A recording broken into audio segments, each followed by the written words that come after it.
Hello everyone, welcome to success with Rai academy. 27 दिसंबर 2023 के दैनिक जागरण के राष्ट्रीय संस्करण को आज के इस वीडियो में हम डिस्कस करेंगे। और जैसा कि पहले भी बताया जा चुका है कि जब भी आप न्यूज़पेपर पढ़िए आप नेशनल एडिशन को ही प्रेफरेंस पे रखिए।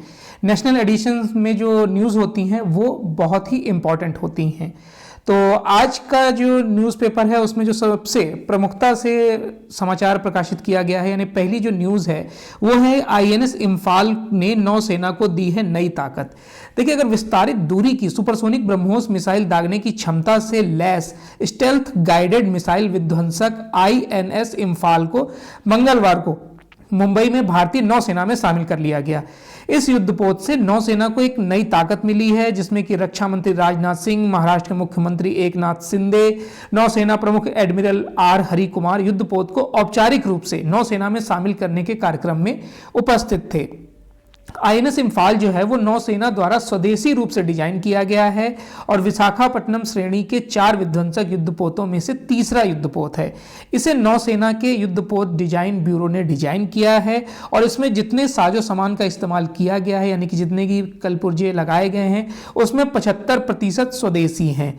इसको सार्वजनिक क्षेत्र के उपक्रम मझगांव डाक लिमिटेड मुंबई द्वारा निर्मित किया गया है। आईएनएस इम्फाल पहला युद्धपोत है जिसका नाम पूर्वोत्तर के किसी शहर के नाम पर रखा गया है। इसके निर्माण और परीक्षण में लगा समय किसी भी स्वदेशी विध्वंसक के लिए सबसे कम समय है और इसके लिहाज से जहाज ने नौसेना में शामिल किए जाने से पहले विस्तारित रेंज वाली ब्रह्मोस मिसाइल का पहला परीक्षण सफलतापूर्वक पूरा किया था। आईएनएस इम्फाल की जो कमीशनिंग है वो मणिपुर की राजधानी इम्फाल के महत्व और योगदान को रेखांकित करता है। और इसमें कुछ इसकी विशेषताएं हैं, जैसे कि मध्यम दूरी की सतह से हवा में मार करने वाली मिसाइलें हैं। सतह से सतह पर मार करने वाली ब्रह्मोस मिसाइल का इससे परीक्षण किया गया था। स्वदेशी टारपीडो जो ट्यूब है वो लॉन्चर इसमें लगा हुआ है। पनडुब्बी रोधी स्वदेशी रॉकेट लॉन्चर इसमें लगा हुआ है और 76 millimetre super rapid gun mount भी इसमें लगी हुई है। चलिए नेक्स्ट न्यूज पर आते हैं, जो है देश के लिए जुटना, जूझना और जीना है। ये स्टेटमेंट दिया है नरेंद्र मोदी ने। इसमें प्रधानमंत्री नरेंद्र मोदी ने, प्रधानमंत्री जो हैं उन्होंने बोला है कि युवाओं से देश के लिए जीने, जुटने और जूझने का आह्वान मैं करता हूं और भारत के निर्माण के लिए वे आगे आएं। ये सारी बातें उन्होंने 25 साल भारत के समर्थ की पराकाष्ठा का प्रचंड प्रदर्शन करने के अवसर पर की है। इसके लिए प्रधानमंत्री मोदी ने बोला कि हमने अपने राष्ट्रीय चरित्र को और सशक्त बनाना होगा। प्रधानमंत्री ने युवाओं से कहा कि हमें हर पल गंवाना नहीं है, यानी कि हर पल कार्य करने में जुटे रहना है, जूझे रहना है। ये सारी बातें प्रगति मैदान के भारत मंडपम में वीर बाल दिवस के अवसर पर आयोजित कार्यक्रम को संबोधित करते हुए उन्होंने कही हैं। उन्होंने कहा कि वीर बाल दिवस जो है वो भारतीयता की रक्षा के लिए कुछ भी कर गुजरने के संकल्प का एक प्रतीक साबित होता है। माता गुजरी, गुरु गोविंद सिंह और 4 साहिबजादों की बहादुरी एवं आदर्श आज भी हर भारतीय को ताकत देते हैं। प्रधानमंत्री मोदी ने कहा कि आज के दिन भारत को अपने लोगों पर, अपने सामर्थ्य पर और अपनी प्रेरणाओं पर भरोसा है। आने वाले 25 साल हमारी युवा शक्ति के लिए बड़ा अवसर लेकर आ रहे हैं। उन्होंने ये भी कोट किया कि जिस तरीके से भारत अभी विकसित राष्ट्र बनने की तरफ अग्रसर है, हम सबसे बड़ी तीसरी इकोनॉमी बढ़ने की ओर अग्रसर हैं, इसमें युवाओं का सबसे बड़ा रोल होगा। नेक्स्ट न्यूज पर आते हैं, इजरायली दूतावास के पीछे धमाका। और सबसे जो सेफ जोन माना जाता है उसमें ये हुआ है। इसमें अति सुरक्षित माने जाने वाले नई दिल्ली जिले के चाणक्यपुरी में ये वारदात हुई है, जिसमें पुलिस, आईवी, रॉ, एनएसजी और एनआईए के अधिकारी जांच में जुट गए हैं। इसमें ये बताया जा रहा है कि जो शाम को लगभग 5:45 बजे ये धमाका हुआ इजरायली दूतावास के पीछे। और इतना ही नहीं, इजरायली राजदूत को धमकी भी दी गई है। जांच के दौरान पुलिस को घटनास्थल से झंडा, काले रंग का संदिग्ध विस्फोटक पदार्थ और राजदूत के नाम अंग्रेजी में लिखा गया पत्र भी मिला है। इसे लेकर उच्च स्तरीय जांच शुरू कर दी गई है और इजराइल और हमास में जारी लड़ाई के बीच किसी भी अनहोनी के होने से बचने के लिए सुरक्षा इंतजाम को और कड़ा कर दिया गया है। इजरायली दूतावास के पीछे राजेश पायलट रोड की सर्विस लेन के किनारे लगे पेड़ पौधों के बीच में ये शाम को करीब 5:45 बजे विस्फोट हुआ और दूतावास के पास ही सेंट्रल हिंदी ट्रेनिंग इंस्टीट्यूट में तैनात जो सुरक्षा गार्ड हैं, जब वो बाहर आए तो उन्हें ऐसा महसूस हुआ कि कोई टायर फटा हुआ है, लेकिन जब उन्होंने देखा तो कोई गाड़ी आसपास नहीं थी। उसके बाद तुरंत पुलिस को सूचना दी गई और सभी एजेंसियां मौके पर तत्काल पहुंची। नेक्स्ट न्यूज पर आते हैं। 276 यात्रियों के साथ डंकी उड़ान फ्रांस से लौट आई है मुंबई। अब ये डंकी फ्लाइट किसे कहा जाता है? जो अवैध रूप से यात्राएं करते हैं या फिर जो मानव तस्करी की जाती है, उन फ्लाइट्स को डंकी फ्लाइट या डंकी उड़ान की संज्ञा दी जाती है। अब देखिए, मानव तस्करी के संदेह में जो फ्रांस में रोका गया था विमान, वो 276 यात्रियों के साथ मुंबई लौट आया है। 303 यात्रियों के साथ यह विमान संयुक्त अरब अमीरात से फ्रांस पहुंचना था। इसे निकारागुआ जाना था। निकारागुआ का उपयोग अक्सर अवैध प्रवासियों द्वारा अमेरिका जाने के लिए किया जाता है। विमान में सवार ज्यादातर यात्री जो थे वो भारतीय थे। हाल ही में इस विषय पर शाहरुख खान की एक मूवी भी आई हुई है, डंकी। देखिए, Romania chartered company legend airlines द्वारा संचालित एयरबस A340 मंगलवार तड़के 4 बजे मुंबई के छत्रपति शिवाजी अंतर्राष्ट्रीय हवाई अड्डे पर पहुंचा। इसने पेरिस के निकट वैट्री हवाई अड्डे से दोपहर 2:30 बजे उड़ान भरी थी। इसमें 276 यात्री सवार थे। अब इसमें हुआ क्या है कि 2 लोग को तो हिरासत में ले लिया गया है आगे की पूछताछ के लिए। इसमें मानव तस्करी का सबसे बड़ा संदेह उजागर हो रहा है और हवाई अड्डे पर 11 नाबालिगों सहित 303 यात्रियों को ले जाया जा रहा था। इसमें हालांकि जितने भी यात्री हैं वो मीडिया से बचते हुए आगे बढ़ रहे थे, यानी कि निकल गए। नेक्स्ट न्यूज पर आते हैं। अपराधी वकील बन रहे, यह अलार्मिंग। हाई कोर्ट, ये स्टेटमेंट है इलाहाबाद हाई कोर्ट का। इलाहाबाद हाई कोर्ट ने एक महत्वपूर्ण फैसले में प्रदेश सरकार व उत्तर प्रदेश बार काउंसिलिंग को आपराधिक केसों में आरोपित अथवा सजा याफ्ता किसी भी व्यक्ति को वकालत का लाइसेंस देने पर रोक लगाने का निर्देश दिया है। कोर्ट ने टिप्पणी की है कि यह अलार्मिंग स्थिति है कि अपराधी जो हैं वो वकील बन रहे हैं और बार काउंसिल ऐसे जो आवेदन हैं उनको मान्यता देती जा रही है। तो इस पर अगर कोर्ट अब संज्ञान ले रहा है तो जाहिर सी बात है कड़ी कार्रवाई होगी, ऐसे लोग के लाइसेंस निरस्त किए जाएंगे। याचिका में आरोप लगाया गया था कि कुल 14 आपराधिक केसों का इतिहास और 4 केस में सजा याफ्ता होने के बावजूद विपक्षी प्रयागराज के जय कृष्ण मिश्र का पंजीकरण कर लिया गया। इसकी शिकायत किए जाने के बाद बार काउंसिल द्वारा निर्णय लेने में देरी को देखते हुए हाई कोर्ट ने यह आदेश दिया है कि अब जितने भी आपराधिक लोग हैं वो लाइसेंस तो नहीं ले पाएंगे। नेक्स्ट न्यूज पर आते हैं। टारगेट किलिंग का षड्यंत्र विफल, 2 आतंकी और 1 महिला गिरफ्तार किए गए हैं। देखिए, दक्षिण कश्मीर के पुलवामा में सुरक्षा बलों ने मंगलवार को 2 स्थानीय आतंकवादियों और 1 महिला को इसमें गिरफ्तार किया गया है। 2 पिस्टल, 4 मैगजीन, 42 कारतूस और अन्य साजो सामान भी इसमें बरामद किया गया है। सीमा पर बैठे आतंकी हैंडलर के साथ संपर्क में थे तीनों और अभी इनसे पूछताछ जारी है। इसके आधार पर इनके लिए जो स्थानीय आतंकवादियों तक हथियार पहुंचाए गए थे और वह किसी भी समय वारदात को अंजाम दे सकते थे। इसके आधार पर पुलिस ने सेना के जवानों के साथ मिलकर कुछ खास जगहों को चिन्हित किया, तलाशी अभियान किया और उस अभियान में ये पकड़े गए हैं। और पांजू और गिमिराज में छिपे 2 आतंकवादी और 1 महिला को इसमें गिरफ्तार कर लिया गया है। आतंकवादियों की जो पहचान है वो पांजू त्राल के मोहम्मद यासीन मलिक व इरशाद अहमद खान के रूप में की गई है। उनकी महिला मददगार का नाम है रुकैया फारूक। नेक्स्ट न्यूज पर आते हैं कि दिल्ली में जो स्थिति है AQI की वो अभी भी गंभीर है। 350 प्लस बनी हुई है AQI यानी कि एयर क्वालिटी इंडेक्स। देखिए, दिल्ली में 377 और गुरुग्राम में 286 है। उसके बाद अगर दिल्ली की बात करें तो मुंडका जो क्षेत्र है उसमें 428 यानी कि सांस लेना भी मुश्किल हुआ है। और जहांगीरपुरी में 426, नेहरू नगर में 434, इस तरीके से 400 प्लस यानी कि हर सांस में आप जहर को अपने अंदर ले रहे हैं। नेक्स्ट न्यूज़, जो नकली दवाइयाँ पकड़ी गई थी उसमें क्या हुआ है कि जिस कंपनी की दवाइयों का सप्लाई हो रहा था, किया जा रहा था कंपनी द्वारा, उस कंपनी को 6 महीने का एक्सटेंशन दिया गया था, यानी कि विस्तार दिया गया था। अब ये दिल्ली सरकार के अस्पतालों में दी जा रही नकली दवाइयों के मामले में बड़ा घपला अब सामने आ रहा है। जो कंपनियां ये दवाइयां उपलब्ध करा रही थी उनमें से एक कंपनी को जो दी गई निविदा है वो 1.5 वर्ष तक दवा आपूर्ति के लिए थी। निविदा शर्तों के मुताबिक कंपनी का ठेका मार्च में समाप्त हो गया था, इसके बाद भी कंपनी को एक्सटेंशन दिया गया था। तो ये अब जांच का विषय बन गया है। नेक्स्ट न्यूज़ है कि फॉरेंसिक रिपोर्ट में मिलने में देरी, पुलिस की लापरवाही नहीं मानी जा सकती है, हाई कोर्ट। देखिए, बगैर फॉरेंसिक रिपोर्ट के आरोप पत्र दाखिल करने के पुलिस अधिकारों के खिलाफ सत्र न्यायाधीश के आदेश पर दिल्ली हाई कोर्ट ने कहा है कि फॉरेंसिक रिपोर्ट मिलने में देरी पुलिस की लापरवाही नहीं मानी जा सकती है। शीघ्र रिपोर्ट प्राप्त करना दिल्ली पुलिस के हाथ में नहीं होता है।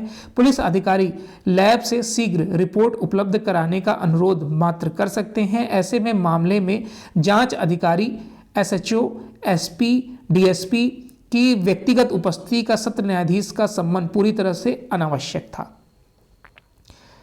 नेक्स्ट न्यूज देखिए, 8 नए शहर बसाने के प्रस्ताव में अयोध्या भी जल्द होगा निर्णय। आवासन और शहरी कार्य मंत्रालय के अनुसार 21 राज्यों से 26 प्रस्ताव मिले थे, जिसमें कि 8 शहरों को मान्यता दी गई है और निर्णय लिया गया है। देखिए, शहरीकरण की चुनौतियों के समाधान के लिए 8 नए शहर बसाने की योजना अगले साल की ही परवान चढ़ सकेंगे, क्योंकि प्रस्ताव जो है वो काफ़ी लेट मिले थे। इसमें अयोध्या को भी शामिल किया गया है। इसमें जो बजट है, बजट में 15वें वित्त आयोग ने इस योजना के लिए 8,000 करोड़ रुपए का प्रावधान किया था, यानी कि अब एक राज्य को 1,000 करोड़ रुपए दिए जाएंगे। इस तरीके से 8,000 करोड़ रुपए खर्च किए जाएंगे। ये केंद्र द्वारा प्रायोजित कार्यक्रम है, इसलिए इसमें केंद्र की हिस्सेदारी पूरी रहेगी और केंद्र इसमें सभी मानकों का सही ढंग से पालन कर रहा है। किस तरीके से विकास कार्य किए जाएं, किस तरीके से उसमें उत्साह दिखाया जाए, शहरों के विस्तार से उपजी मांग को पूरा किया जाए, ये सारी बातें इस आर्टिकल में बताया गया है। आगे इसमें शहरों के नाम भी दिए गए हैं, वो हम देख लेते हैं। ये देखिए, यहाँ पर असम के जागी रोड, गुजरात का गिफ्ट सिटी, मध्य प्रदेश से जबलपुर एक्सटेंशन, महाराष्ट्र के विरुल, केरल से एरो सिटी, झारखंड में न्यू रांची सिटी, हरियाणा से गुरुग्राम और जैसे तरीके शहरों को शामिल इसमें किया जा रहा है और अयोध्या को तो शामिल किया ही जा रहा है। अयोध्या से आनंद विहार वंदे भारत एक्सप्रेस 30 को रवाना करेंगे नरेंद्र मोदी। तो अयोध्या को भी नई वंदे भारत मिल रही है और वंदे भारत एक्सप्रेस के संचालन शुरू होते ही सुबह दिल्ली से लखनऊ आने और यहां से शाम को वापसी के लिए अब 2 विकल्प हो जाएंगे। वंदे भारत एक्सप्रेस का आनंद विहार से छूटने का अभी प्रस्तावित समय रेलवे बोर्ड ने सुबह 6:10 रखा है। कानपुर के रास्ते इस ट्रेन के लखनऊ आने का प्रस्तावित समय दोपहर 12:25 है। लखनऊ में यह इसका ठहराव 10 मिनट का होगा। यहाँ से दोपहर 12:35 बजे वंदे भारत एक्सप्रेस को रवाना होकर दोपहर 2:35 बजे अयोध्या पहुँचाया जाएगा। अयोध्या से वंदे भारत एक्सप्रेस को दोपहर 3:15 बजे रवाना करने के बाद इसके शाम 5:15 बजे लखनऊ आकर 5:25 बजे यहाँ से छूटने का समय निर्धारित किया गया है। वंदे भारत एक्सप्रेस के रात 11:40 बजे आनंद विहार पहुँचने का समय रेलवे बोर्ड ने बनाया है। हालांकि इस समय सारणी में कुछ आंशिक बदलाव भी हो सकते हैं। नेक्स्ट न्यूज़ है कि इंटरनेट मीडिया को करना होगा आईटी नियमों का पालन। देखिए, डीप फेक को लेकर जिस तरीके से सरकार की चिंताएं बढ़ रही हैं, डीप फेक के बारे में आपको बता दें कि अब जैसे नरेंद्र मोदी का ही फेस के कई वीडियो आप देख रहे होंगे और जो साउथ की हीरोइन थी रश्मि मंदाना, उनका भी एक वीडियो जब आया था तब इसकी गंभीरता को जांचा गया था। इसमें नरेंद्र मोदी का भी एक गरबा करते हुए डांस दिखाया गया था, जिसमें नरेंद्र मोदी ने खुद बोला था कि मैं तो गरबा करता नहीं हूँ, इसलिए ये गंभीर विषय बनता जा रहा है। इसमें किसी भी व्यक्ति के फेस को किसी भी वीडियो में प्रसारित किया जा सकता है। तो ये आने वाले समय में जो ऑनलाइन आजकल वेरिफिकेशन होते हैं, केवाईसी होता है, उसमें बहुत बड़ी प्रॉब्लम आ सकती है। इसी को देखते हुए इस पर गंभीर नियम बनाए जा रहे हैं और जो आईटी राज्य मंत्री हैं राजीव चंद्रशेखर, उन्होंने सभी प्लेटफॉर्म जैसे इंस्टाग्राम, फेसबुक, एक्स को बोल दिया है या बता दिया है कि आपको भारत के आईटी नियमों का सख्ती से पालन करना ही होगा। ऐसे वीडियो को तत्काल हटाना भी होगा जो डीप फेक से संबंधित होंगे। विकसित भारत संकल्प यात्रा के लाभार्थियों से प्रधानमंत्री मोदी आज करेंगे संवाद और भारत संकल्प यात्रा के लाभार्थियों से वीडियो कॉन्फ्रेंसिंग के माध्यम से संवाद किया जाएगा। इसके बाद उन्हें संबोधन भी किया जाएगा। यह जानकारी प्रधानमंत्री कार्यालय ने दिया है। पीएमओ ने कहा है कि इस आयोजन में देश भर से विकसित भारत संकल्प यात्रा के हजारों लाभार्थी शामिल होंगे।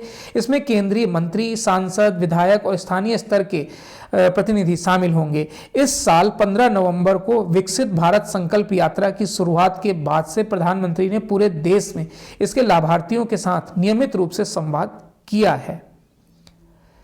नेक्स्ट न्यूज है, भारत रूस के कड़ानकुलम संयंत्र के समझौते पर हस्ताक्षर कर दिए गए हैं। एस जयशंकर, जो कि भारत के विदेश मंत्री हैं और 5 दिवसीय यात्रा पर रूस गए हैं और वहां पर उन्होंने भविष्य की बिजली उत्पादन इकाइयों के निर्माण से संबंधित कुछ बेहद महत्वपूर्ण समझौतों पर हस्ताक्षर किए हैं। 5 दिवसीय यात्रा पर जयशंकर ने द्विपक्षीय आर्थिक सहयोग पर उप प्रधानमंत्री डेनिस दोनों नेताओं की मौजूदगी में परमाणु ऊर्जा, दवा, मेडिकल उपकरण को लेकर समझौते पर हस्ताक्षर किए गए। जयशंकर ने मंटूरोव के साथ रूसी उद्योग व व्यापार प्रदर्शनी का भी दौरा किया है।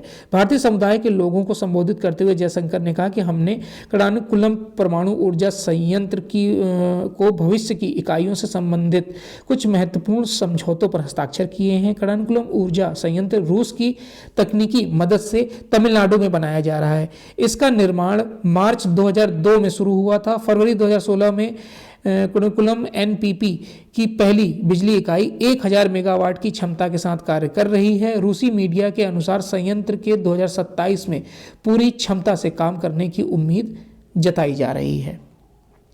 नेक्स्ट न्यूज है, जम्मू और कश्मीर आरक्षण अधिनियम की अधिसूचना जारी कर दी गई है और जम्मू और कश्मीर आरक्षण अधिनियम 2023 को केंद्रीय गृह मंत्रालय ने अधिसूचित कर दिया है। इसके लागू होने से इस केंद्र शासित प्रदेश में उन लोगों को आरक्षण का अधिकार मिलेगा जो अन्याय का सामना करते आ रहे हैं और उन्हें उनके अधिकार से वंचित रखा गया है। केंद्रीय गृह सचिव अजय भल्ला ने अधिसूचना जारी की है जिसमें जम्मू कश्मीर आरक्षण अधिनियम 2023 के प्रावधानों के मंगलवार दिनांक 26 दिसंबर से लागू होने की घोषणा की गई है। इस अधिनियम को कुछ अरसे पहले शीत सत्र के दौरान संसद में पारित किया जा चुका है। लिहाजा केंद्रीय गृह मंत्रालय ने आरक्षण अधिनियम की धारा 1 की उपधारा 2 में निहित शक्तियों को प्रदान किया है।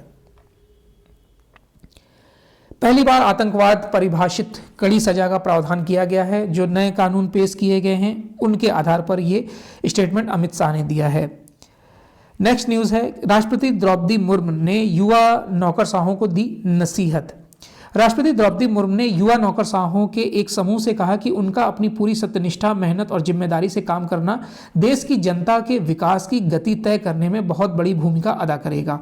अब जब विभिन्न विभागों के पदों पर तैनात होंगे तो आपको हमेशा ये याद रखना है कि आपके कार्य और फैसले नागरिकों के जीवन पर प्रभाव डालेंगे। मुर्मू ने राष्ट्रपति भवन में आमंत्रित भारतीय लेखा परीक्षा एवं लेखा विभाग, भारतीय राजस्व सेवा और भारतीय सांख्यिकी सेवा के प्रशिक्षुओं से कहा कि यह सभी अफसर देश को विकसित बनाने की प्रक्रिया में बदलाव लाने में एक एजेंट की तरीके भूमिका निभा सकते हैं। आपको गांधी के अंत्योदय के सिद्धांत और जन कल्याण के काम को आखिरी और सबसे गरीब व्यक्ति तक पहुंचाना होगा। नेक्स्ट न्यूज पर आते हैं। नेक्स्ट न्यूज है कि नए विमान C295 के लिए विकसित होगा स्वदेशी हैवी ड्रॉप सिस्टम। हवाई वितरण अनुसंधान एवं विकास प्रतिष्ठान की टीम एक और विमान के लिए हैवी ड्रॉप सिस्टम तैयार करने जा रही है। यह स्वदेशी ड्रॉप सिस्टम 7, 11 और 16 टन के होंगे। इसी वर्ष भारतीय वायुसेना में शामिल हुए नए विमान C295 के लिए यह सिस्टम विकसित होगा। ये मालवाहक विमान स्पेन से खरीदे गए हैं। नेक्स्ट न्यूज हम लेते हैं एडिटोरियल पेज से और ये आर्टिकल है खड़गे की दावेदारी का दाव। जिस तरीके से विपक्षी दल मोदी के समक्ष गंभीर चुनौती पेश करना चाहते हैं तो उन्हें सीटों की दावेदारी और प्रधानमंत्री पद के उम्मीदवार जैसे मुद्दों को जल्द सुलझाना होगा। इसी पर आर्टिकल लिखा गया है लोकतांत्रिक विषयों के विश्लेषज्ञ एवं वरिष्ठ स्तंभकार ए सूर्य प्रकाश द्वारा। इसमें उन्होंने बताया है कि इंडिया की जो पिछली बैठक में तृणमूल कांग्रेस और आम आदमी पार्टी यानी कि आप ने मल्लिकार्जुन खड़गे को विपक्षी मोर्चे की ओर से प्रधानमंत्री पद का उम्मीदवार बनाने का जो प्रस्ताव रखा था, इन दलों के इस चतुराई भरे दांव ने कांग्रेस को अजीब सी उलझन में डाल दिया है। निस्संदेह खड़गे देश के वैसे तो बहुत अनुभवी नेता हैं और एक अच्छा खासा अनुभव है उनके पास, प्रशासनिक अनुभव है। चूंकि तृणमूल और आपके इस प्रस्ताव पर परिवार के भीतर यानी कि कांग्रेस का जो गांधी परिवार है उसके भीतर चुप्पी तो है, पार्टी के अन्य नेता भी इस पर कोई सकारात्मक प्रतिक्रिया व्यक्त नहीं कर रहे हैं और उससे हिचक रहे हैं। खड़गे की ऐसी उपेक्षा दुखद है क्योंकि कांग्रेस की जो पार्टी है वो उतना प्रोत्साहित नहीं दिख रही है। पिछली सदी के 8वें दशक के आरंभ में देवराज उर्स ने उनकी प्रतिभा को पहचाना था। 1972 में वह कर्नाटक विधानसभा के सदस्य चुने गए। वह कर्नाटक कांग्रेस में एस.एम. कृष्णा, गुड़राव, वीरप्पा मोइली और धर्म सिंह की उस पांत के नेता हैं जिन्हें देवराज उर्स ने मंत्री बनाकर या कई और दायित्व सौंपकर उनका जो चरित्र है उनको निखारने की कोशिश की थी। खड़गे को छोड़कर ये सभी कालांतर में कर्नाटक के मुख्यमंत्री भी बने हैं। हालांकि खड़गे ने भी कभी पीछे मुड़कर नहीं देखा और वो लगातार चुनाव जीतते हुए आए हैं। लोकसभा में नेता प्रतिपक्ष भी बने, पार्टी संगठन में भी विभिन्न जिम्मेदारियां निभाई और कम से कम 2 बार ऐसे अवसर आए जब वो मुख्यमंत्री पद के स्वाभाविक दावेदार बनकर उभरे, लेकिन बनते बनते रह गए क्योंकि पार्टी आलाकमान ने किसी और को वरीयता दे दी। इसके बावजूद वह किसी भी प्रकार की गुटबाजी में आज तक नहीं जाने जाते हैं, यानी कि उनका जो कैरियर है वो एकदम करियर जो बिल्कुल साफ सुथरा है। कांग्रेस पार्टी और इंडिया में इतने व्यापक अनुभव, वैचारिक प्रतिबद्धता, प्रदर्शन में निरंतर और विश्वसनीयता वाला शायद ही कोई दूसरा नेता हो जिसे प्रधानमंत्री फेस के तौर पर पेश किया जा सकता है। हालांकि राहुल गांधी की दावेदारी इसमें और कमजोर पड़ गई और नेहरू गांधी परिवार की जो उदासीनता है वो इस बात को पुष्ट भी करती है कि वो कहीं ना कहीं इससे अचमंजस में है, यानी कि बैकफुट पर हैं। परिवार से बाहर के लोग इससे भली भांति परिचित हैं कि इस महत्वपूर्ण पद के लिए राहुल गांधी की क्षमताएं संदिग्ध हैं। दूसरी ओर अपना नाम सामने आने से उत्पन्न असहजता की स्थिति को खड़गे ने संभालते हुए कहा कि प्रधानमंत्री की दावेदारी बाद में तय होगी, पहले चुनाव जीतने पर ध्यान केंद्रित किया जाए।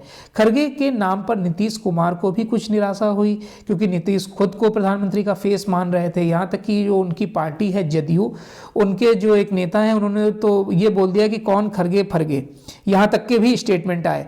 लेकिन सभी बातों को जो खड़गे हैं उन्होंने टाल दिया, नजरअंदाज कर दिया।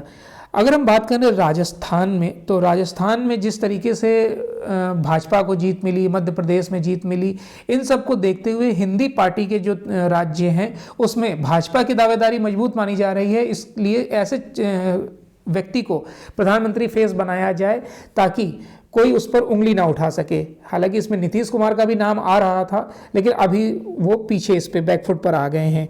कांग्रेस को यह जो बात है हालांकि उनके लिए अच्छी है, कांग्रेस पार्टी के लिए, लेकिन गांधी परिवार के लिए अच्छी नहीं है। लगातार 2 लोकसभा चुनाव में हार के बावजूद कर्नाटक और फिर तेलंगाना में चुनाव जीता उन्होंने विधानसभा का, तो वो कुछ संभावनाएं उनकी जगी हुई हैं कांग्रेस पार्टी की। हिंदी पार्टी के 3 राज्यों में जरूर उसे भाजपा के हाथों पटकनी खानी पड़ी है, लेकिन उनका वोट प्रतिशत बढ़ा है। अगर हम राजस्थान की बात करें, देखिए आंकड़े भी इसमें दिए गए हैं, दिखाते हैं आपको। यहाँ देखिए राजस्थान में उन्हें 39.50% मिले हैं जो भाजपा से केवल 2% कम है। छत्तीसगढ़ में 42.23% वोट मिले हैं जो भाजपा के मुकाबले 4% कम रहे। मध्य प्रदेश में जरूर थोड़ा गैप ज़्यादा था, 8% का गैप इसमें है, बड़ा अंतर है। फिर भी कांग्रेस को 40% से ऊपर वोट बटोरने में सफलता मिली है। इन सब में पार्टी की जो आशाएं हैं वो बंधी हुई हैं। हालांकि लोकसभा चुनाव के मुद्दे अलग होते हैं और वहां पर उनका सामना इन राज्यों के भाजपा नेताओं से नहीं बल्कि नरेंद्र मोदी से होगा, क्योंकि सबसे बड़ा जो फेस है भाजपा का वो नरेंद्र मोदी ही हैं। इन सबसे कांग्रेस को लगता है कि इंडिया में वही सबसे मजबूत कड़ी है और यह काफी हद तक सही भी है। इसलिए पिछले लोकसभा चुनाव के मुकाबले प्रदर्शन में सुधार का उसका आत्मविश्वास बेमानी नहीं है और इसके लिए भी अभी लगभग 1.5 से 2 महीने का समय है, क्योंकि फरवरी या मार्च में डेट की घोषणा कर दी जाएगी। चलिए नेक्स्ट न्यूज पर आते हैं।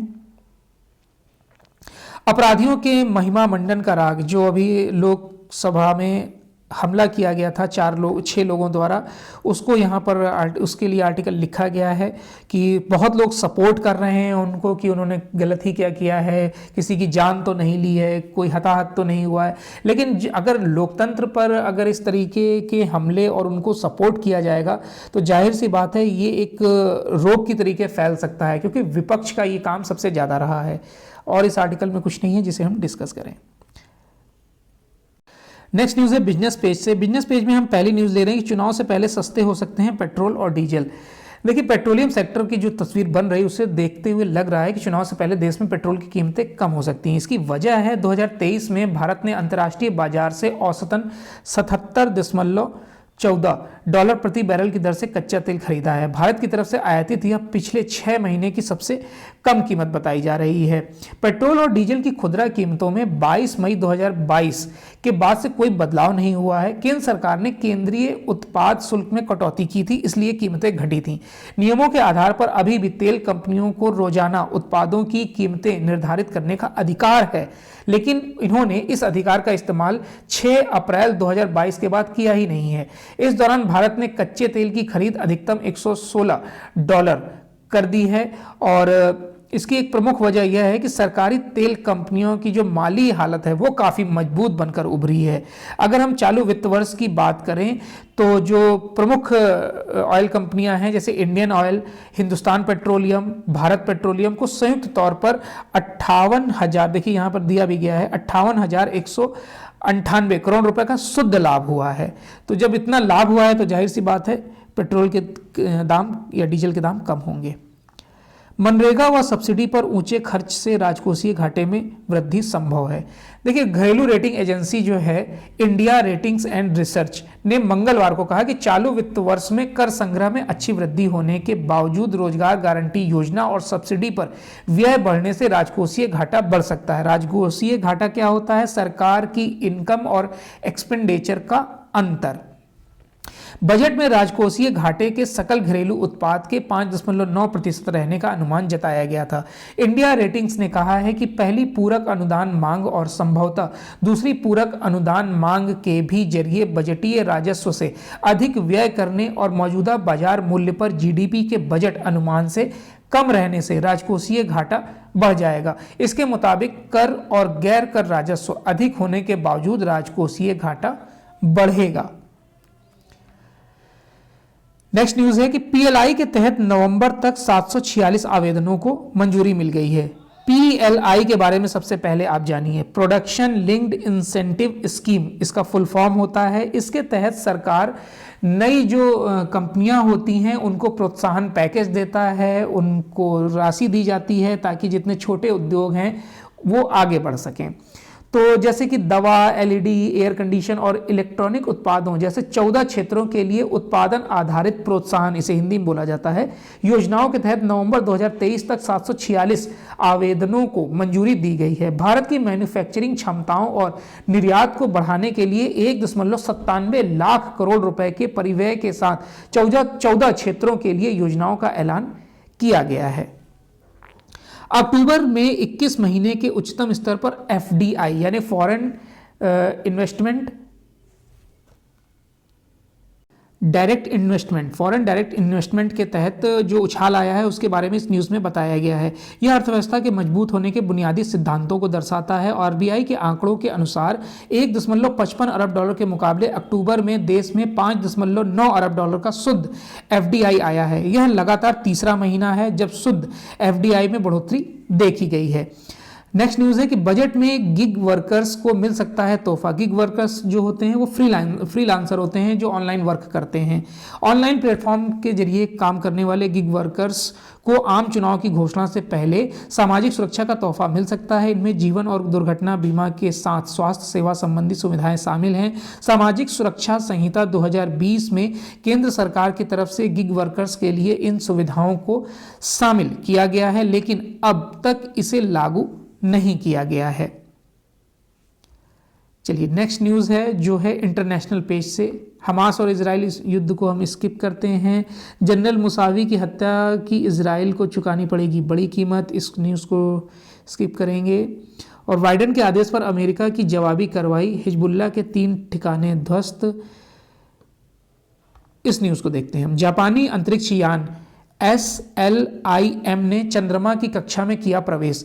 जापान एरोस्पेस एक्सप्लोरेशन एजेंसी का अंतरिक्ष यान SLIM क्रिसमस पर चंद्रमा की कक्षा में सफलतापूर्वक प्रवेश कर गया। यह 20 जनवरी को देश के यान की चंद्रमा पर पहली सॉफ्ट लैंडिंग की दिशा में बड़ा कदम है। 2.7 मीटर के इस अंतरिक्ष यान को गत 6 सितंबर को लॉन्च किया गया था। मिशन सफल होने पर जापान, रूस, अमेरिका, चीन व भारत के बाद चंद्रमा पर सॉफ्ट लैंडिंग करने वाला 5वां देश बन जाएगा।